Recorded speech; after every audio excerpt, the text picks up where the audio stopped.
My name is Nadia Whitcomb, and this is the story of how my landlord tried to force me out of the apartment I'd lived in for 6 years, so he could relist it at 3 times the price, and how a $12 voice recorder app turned his entire plan into a legal disaster that cost him far more than the rent increase he was chasing. I moved into my apartment, a rent-stabilized unit in an older building managed by a man named Frank Delacroix, when I was 26, fresh out of a breakup and needing something affordable and stable while I rebuilt my life. Over 6 years, that apartment became more than just a place I paid rent on. I painted the walls a color I loved. I knew my neighbors. I'd built an entire adult life inside those 4 walls, and my rent, protected under my city's rent stabilization ordinance, had only crept up by the small, legally capped percentage allowed each year, meaning I was paying significantly below what identical units in my building were now renting for on the open market. That gap between my stabilized rent and the market rate is, I now understand, exactly what put a target on my apartment. I didn't understand the mechanics of this at the time, but I've since learned that landlords managing older buildings with long-term rent-stabilized tenants often face a specific financial incentive. Every year a tenant like me stays, the gap between what I'm paying and what the unit could fetch on the open market widens, and that gap represents money the landlord isn't collecting. Frank had owned my building for about 4 years by the time this story starts, having purchased it from a previous owner who'd let rents lag behind market rates for years, and I believe, looking back, that Frank had a specific financial model in mind from the moment he took over the building. A model that required tenants like me to eventually leave, one way or another. The campaign against me, though I didn't recognize it as a campaign until it had been going on for months, started small. Maintenance requests that had always been handled within a few days started taking weeks. A leak under my kitchen sink that I reported in early spring wasn't addressed for almost 6 weeks, despite 3 follow-up calls, each of which Frank's office answered with some version of, "We're backed up right now, we'll get to it." I remember feeling frustrated but not suspicious during this period, attributing the slower response times to the kind of ordinary property management dysfunction that most renters learn to live with. The moment that shifted my understanding came in early summer, when Frank himself, rather than his usual maintenance coordinator, called me directly about a routine inspection he wanted to schedule. During that call, almost as an aside, he mentioned that he'd been thinking about doing some bigger renovations to the building, and asked, in a tone that I initially read as casual small talk, whether I'd ever considered moving somewhere that might actually fit your lifestyle better, somewhere newer.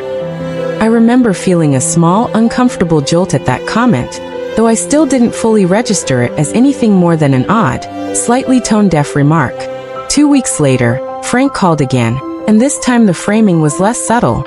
He told me he was planning substantial renovations, to my unit specifically, that these renovations would require me to vacate for what he described as at least several months, and that given the scope of the work, it might simply be easier for both of us if I looked for alternative housing, permanently, rather than planning to return.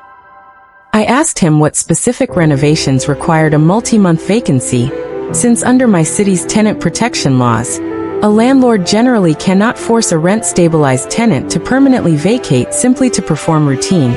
or even substantial renovations, unless very specific legal conditions are met and proper notice and relocation assistance are provided. Frank's answer was vague, something about bringing the unit up to code, and electrical work that the city's been flagging. Vague enough that I started to feel a genuine unease rather than simple confusion. I want to describe the decision I made at that point, because I think it's the single most important thing I did in this entire story, more important even than anything that came later. I started recording every subsequent phone call and in-person conversation I had with Frank, using a simple voice recorder app on my phone. I want to note, because it matters legally and because I think anyone in a similar situation should know this, that I first checked my state's specific laws on recording conversations, since some states require the consent of all parties to a recorded conversation while others, including mine, only require one party's consent, meaning that as long as I was a participant in the conversation, I was legally permitted to record it without informing Frank. I'd encourage anyone considering doing something similar to verify their own state's specific law before recording anything, since the legal landscape genuinely varies. The very next call I had with Frank, about 10 days later, I recorded from the first second. In that call, Frank told me directly, without the vague hedging of code violations he'd used before, that he had a tenant lined up who's willing to pay significantly more for my unit once I vacated, and that he was prepared to offer me a small buyout to leave voluntarily within 30 days, an offer of $2,000, an amount that, I'd later learn from a tenant rights attorney, was a small fraction of what my city's law actually requires landlords to provide in relocation assistance when displacing a rent-stabilized tenant for renovation purposes, assuming the renovation displacement was even legally justified in the first place, which, based on everything Frank had told me, it clearly was not. I told Frank I needed time to consider his offer, a response that was, in truth, a stalling tactic while I figured out what my actual rights were. I spent that evening researching my city's tenant protection ordinance in detail, and what I found confirmed my growing suspicion. Landlords cannot use vague, unsubstantiated claims of renovation to displace a rent-stabilized tenant without following a specific, legally mandated process, including filing renovation permits with the city's building department, providing tenants with legally required advance written notice specifying the exact scope of work, and if permanent displacement is genuinely necessary, providing relocation assistance calculated according to a formula tied to the tenant's length of occupancy, a formula that, in my case, given 6 years of tenancy, would have required an amount many times larger than the $2,000 Frank had offered. I called my city's building department directly and asked whether any renovation permits had been filed for my address. None had. This confirmed what I'd already begun to suspect. Frank's claim of urgent, code-mandated electrical work was not simply exaggerated. It appeared to be entirely fabricated, since a landlord genuinely planning substantial renovations requiring tenant displacement would, as a legal prerequisite, need to have already filed the corresponding permits before making that kind of demand. Over the following 3 weeks, I continued recording every interaction with Frank, and the pattern of his behavior escalated in ways that, once I understood my actual legal position, I recognized as increasingly desperate rather than increasingly threatening. He raised his buyout offer to $3,500, then to $5,000, each offer still far below what my city's relocation assistance formula would have actually required had his renovation claim been legitimate. In one recorded call, Frank told me plainly that if I didn't accept his offer and vacate voluntarily, he would find other ways to make the situation difficult. A comment that, once I played it back and considered it in the cold light of day rather than the anxious moment of the actual phone call, sounded very much like an implicit threat of harassment, which is itself independently prohibited under my city's tenant protection laws, regardless of whether any legitimate renovation claim existed at all. I brought my recordings, along with the building department's confirmation that no renovation permits had been filed, to a tenant rights legal clinic in my city, a resource I found through a simple search once I realized I needed help navigating this properly rather than continuing to negotiate directly with Frank on my own. The attorney I met with, a sharp, no-nonsense woman named Carla Whitfield Boone, told me within the first 10 minutes of reviewing my recordings that I had, in her assessment, an extremely strong case for what's legally termed landlord harassment under my city's tenant protection ordinance, a category that specifically covers exactly the pattern I'd documented: fabricated renovation claims used as pretext to pressure a rent-stabilized tenant into vacating, combined with buyout offers far below the legally mandated relocation assistance threshold, combined with an implicit threat of further difficulty if I didn't comply. Carla helped me file a formal complaint with my city's rent stabilization board, attaching my recordings, the building department's confirmation of no filed permits, and a detailed timeline of every interaction with Frank going back to that first oddly casual comment about somewhere that fits your lifestyle better. I want to note that filing this complaint did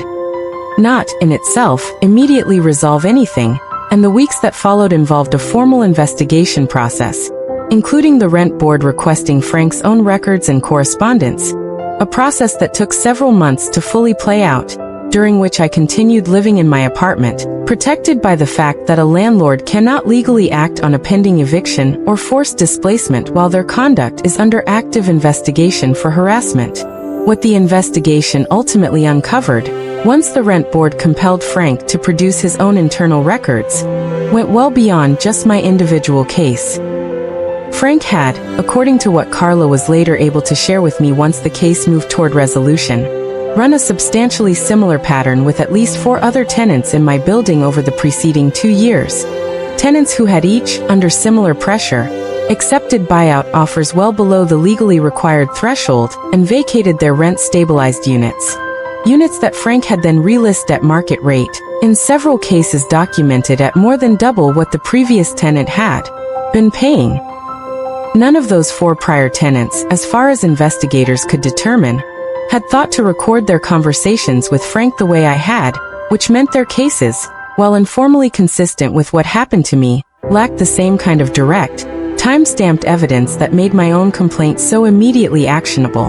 The Rent Stabilization Board's final determination found Frank in violation of the city's tenant harassment ordinance, both in my specific case and, once the pattern across the building became part of the record, as a broader finding regarding his management practices.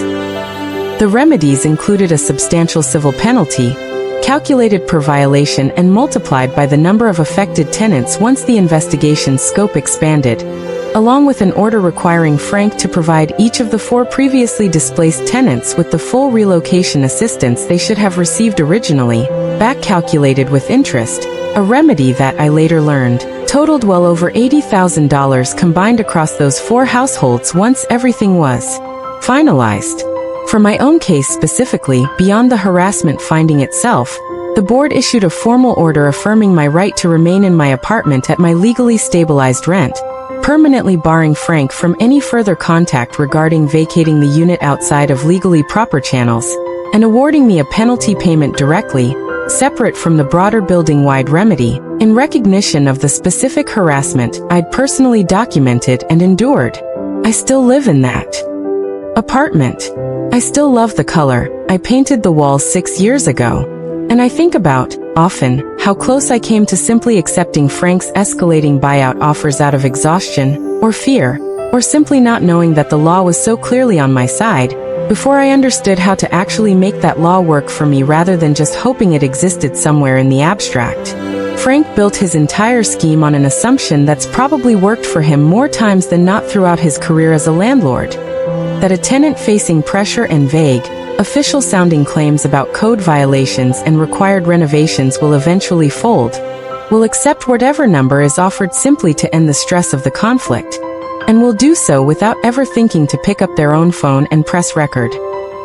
He had no idea that the tenant he was pressuring in my case would turn out to be exactly the kind of person who, once she felt something was wrong, needed to understand precisely why before she'd agree to anything at all.